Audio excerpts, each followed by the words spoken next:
शासकीय उत्तर माध्यमिक शाला बंदरचुआ में आयोजित आज के इस मेगा पालक शिक्षक बैठक में हम लोगों के बीच मंच में विराजमान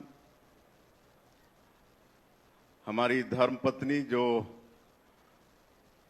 हमेशा हमारा सहयोग करती हैं, श्रीमती कौशल्या साय, हमारे शिक्षा विभाग के सचिव श्री सिद्धार्थ कोमल सिंह परदेसी, हमारे सरगुजा संभाग के कमिश्नर चोरेंद्र जी, जिला भाजपा के अध्यक्ष सुनील गुप्ता जी, जिला पंचायत के उपाध्यक्ष उपेंद्र यादव जी, भरत सिंह जी, जिला महामंत्री मुनेश्वर सिंह केसर, राजकुमार गुप्ता जी, यहाँ की सरपंच महोदया श्रीमती मीना साई जी, जिला के कलेक्टर, एसपी, शिक्षा विभाग के सभी अधिकारीगण, कर्मचारीगण, आज के इस पालक शिक्षक बैठक में उपस्थित सभी पालकगण, अभिभावकगण, राष्ट्र के निर्माता कहे जाने वाले सभी शिक्षकवृंद, इस देश के भविष्य कर्णधार स्कूली भाई और बहनों और मीडिया के साथियों, मैं सबसे पहले आप सभी का आज के इस मेगा पालक शिक्षक बैठक में बहुत बहुत अभिनंदन करता हूं, स्वागत करता हूं, जोहार करता हूं। आज के इस कार्यक्रम के विषय में हमारे शिक्षा सचिव बता चुके हैं और आज जहां ये स्कूल है, यहाँ पहले भी हम कई कार्यक्रम में आए हुए हैं और हमारी धर्मपत्नी तो हर 15 अगस्त और 26 जनवरी स्वतंत्रता दिवस और गणतंत्र दिवस यहीं मनाती हैं और इस स्कूल के स्टाफ से बहुत अच्छा उनका परिचय है और मैं धन्यवाद देना चाहूँगा कि यहाँ के स्टाफ को कि वो सब लोग अपने मेहनत से, परिश्रम से इस स्कूल की स्थिति को बहुत अच्छा बनाए हुए हैं, स्टैंडर्ड को बहुत अच्छा बनाए हुए हैं और ये शिक्षकों के मेहनत और परिश्रम के कारण जो आज इस स्कूल की स्थिति है वो संभव हुआ है। आज आसपास के कई स्कूलों के बच्चे यहाँ पढ़ना पसंद करते हैं यहाँ की अच्छाई के कारण। बंधुओं, शिक्षा का बड़ा महत्व है।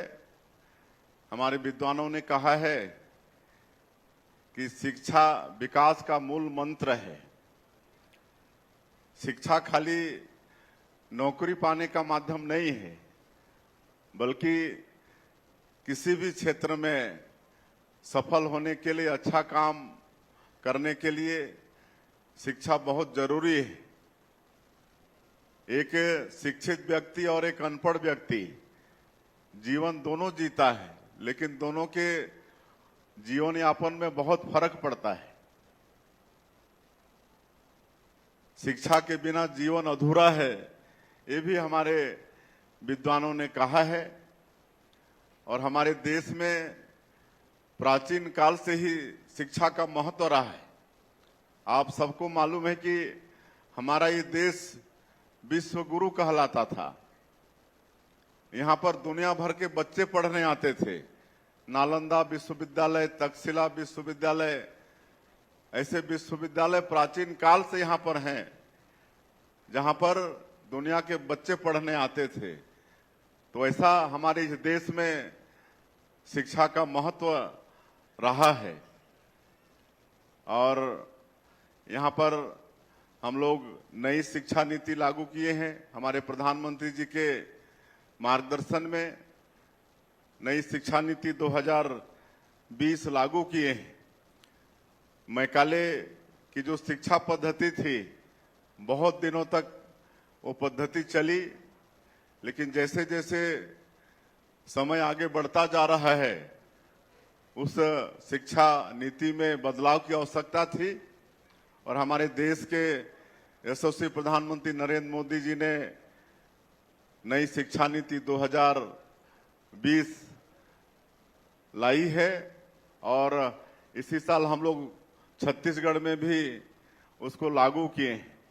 और इस नई शिक्षा नीति ये खाली डिग्री देने का काम नहीं करेगा, इसमें डिग्री के साथ साथ संस्कार भी होगा, संस्कार के साथ साथ रोजगार भी होगा। आज डिग्री मिल जाएगा लेकिन सबको नौकरी दे पाना संभव है ही नहीं, काहे कि इतना नौकरी का जगह ही नहीं है कि जितने हमारे बेटा बेटी पढ़ लिख के बाहर होंगे उनको सबको नौकरी मिल जाएगी।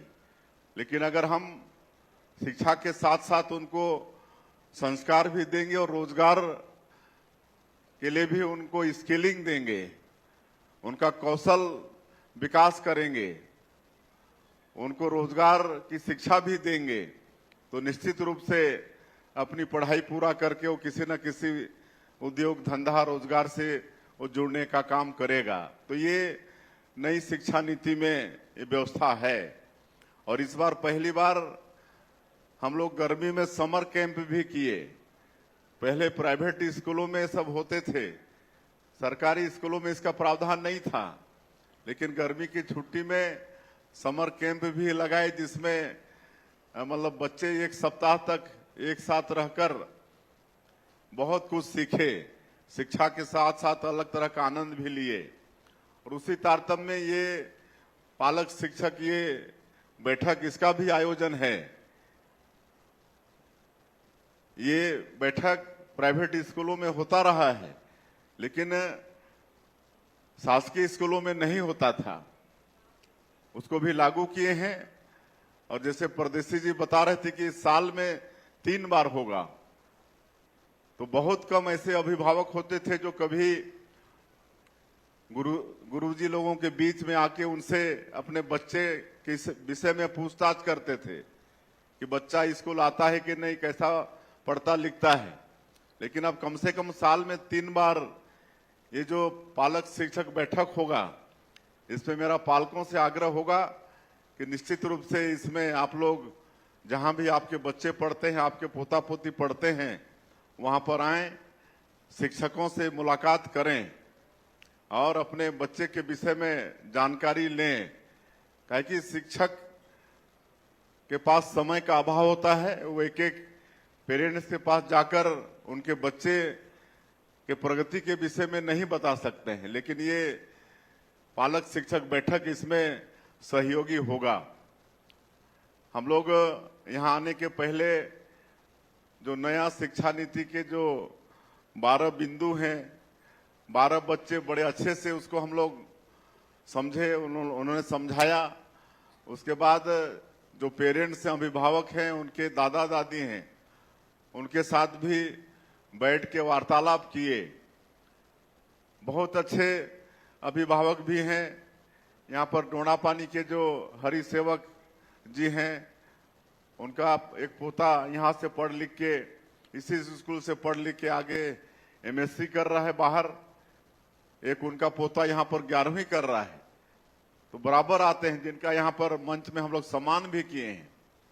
तो निश्चित रूप से ये सिलसिला रहेगा, तो गुरुजी लोगों का भी मनोबल बढ़ेगा, उनसे भी पूछताछ होगी, उनको भी कोई बुजुर्ग यहाँ पर आके आशीर्वाद देगा, तो पढ़ाने का उनका भी मनोबल बढ़ेगा।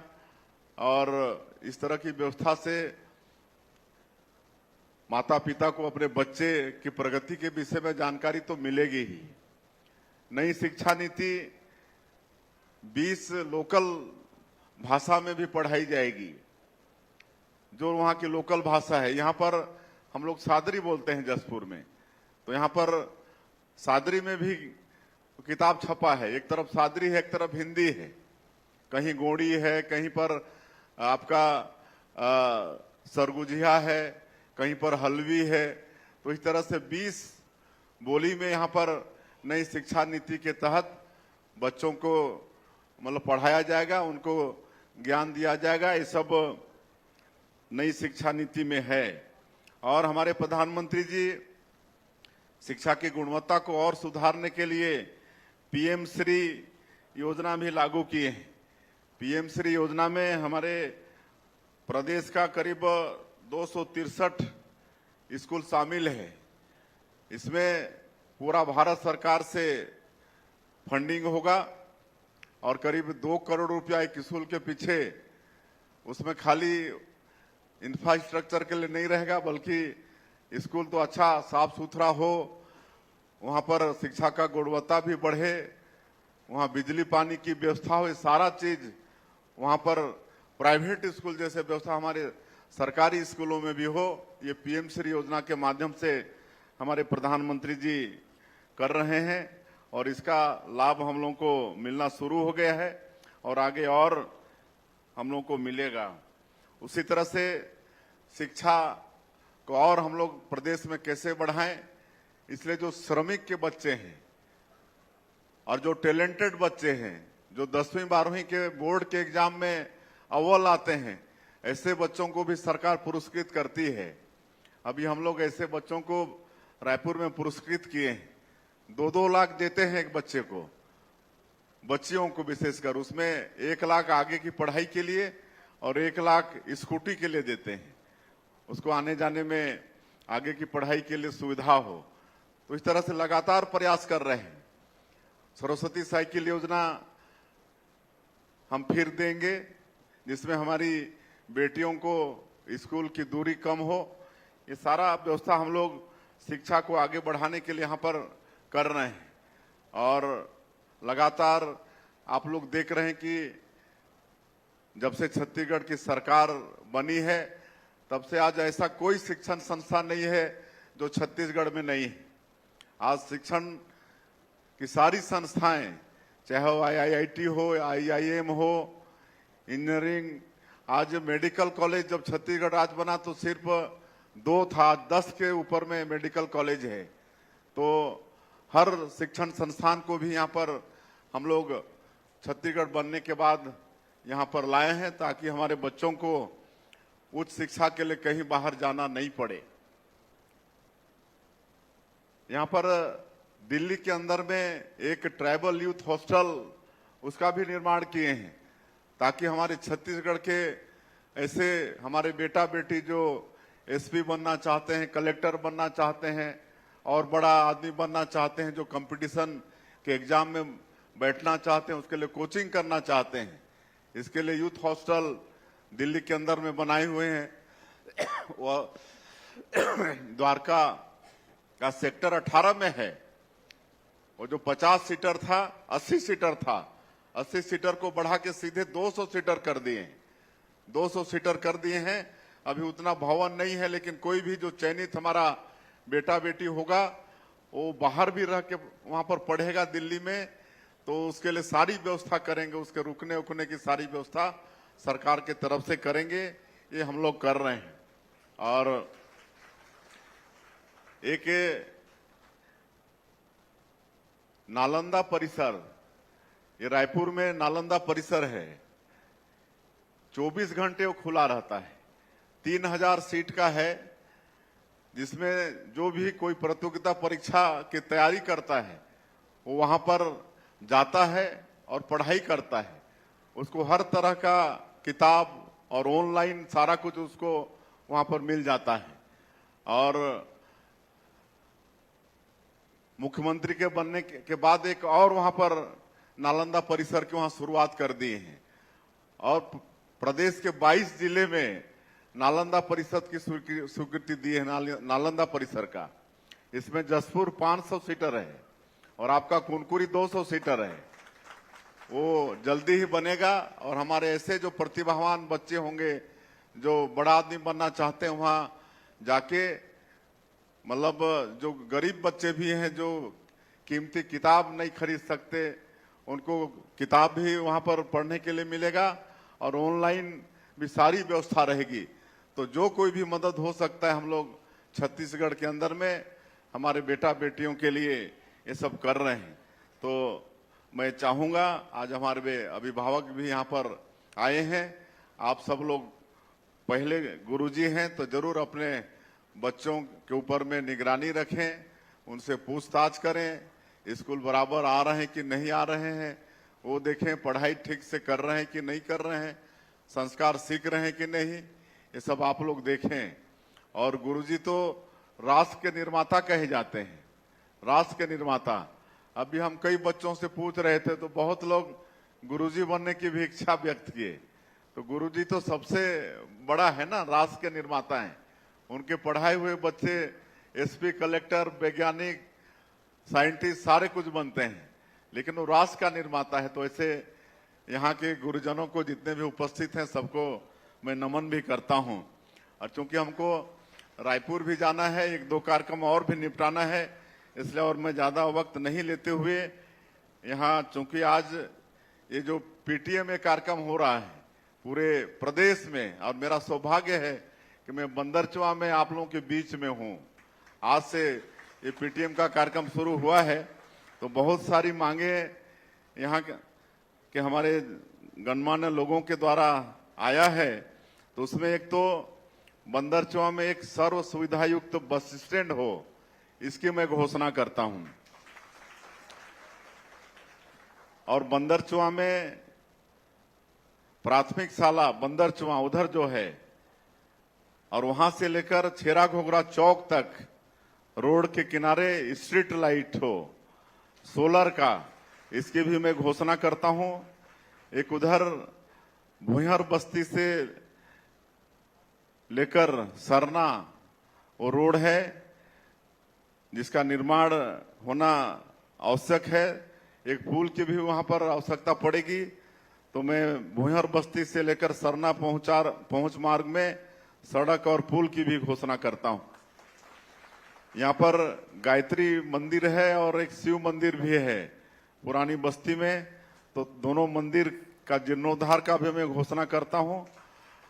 और यहाँ का जो छात्रावास है, यहाँ जो सीट है 50 सीट, उसकी कमी महसूस हो रही है, उसकी भी मांग हो रही है। तो मैं ये 50 सीट को 100 सीट करने की घोषणा करता हूं। और यहाँ के हमारे युवाओं का भी बहुत मांग है कि एक उनके लिए मिनी स्टेडियम का निर्माण हो, तो बंदरचुआ में मैं एक मिनी स्टेडियम की भी घोषणा करता हूं। और ज्यादा मैं नहीं कहते हुए आज के इस पीटीए में मेगा पालक शिक्षक बैठक में आप सभी लोग आए, आप सभी का, हमारे अधिकारियों का, हमारे अभिभावकों का, शिक्षकों का, हमारे स्टूडेंट्स का, मीडिया के साथियों का, सभी का फिर से एक बार मैं अभिनंदन स्वागत करते हुए अपनी बात समाप्त करता हूं। जय हिंद, जय छत्तीसगढ़।